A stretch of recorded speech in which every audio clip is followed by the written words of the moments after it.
हरि को रे मूरख क्यों उलझा धन और माया में। भजले नाम हरि को रे मूरख क्यों उलझा धन और माया में।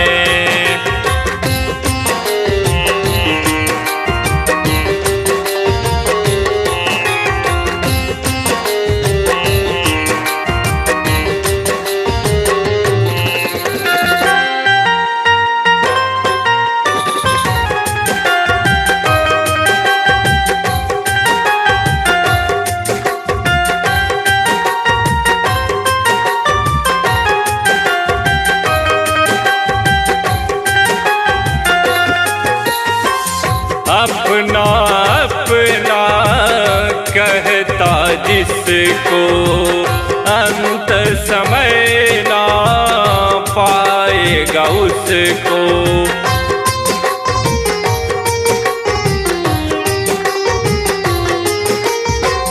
अपना अपना कहता जिसको अंत समय ना पाएगा उसको।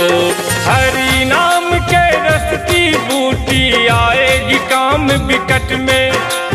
हरि नाम के रस की बूटी आएगी काम विकट में। भजले नाम हरि को रे मूरख क्यों उलझा धन और माया में। भजले नाम हरि को रे मूरख क्यों उलझा धन और माया में।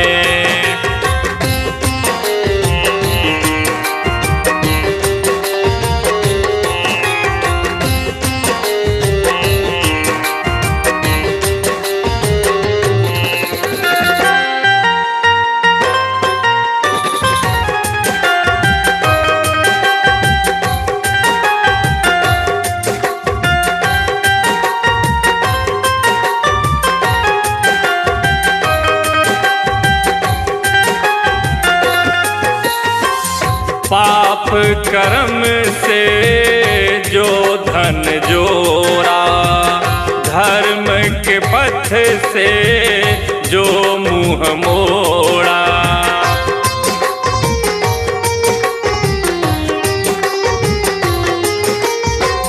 पाप कर्म से जो धन जोड़ा, धर्म के पथ से जो मुँह मोड़ा।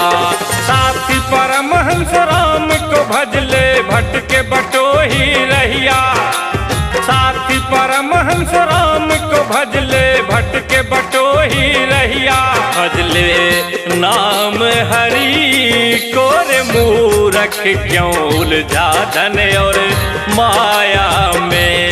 भजले नाम हरि को रे मूरख क्यों उलझा धन और माया में।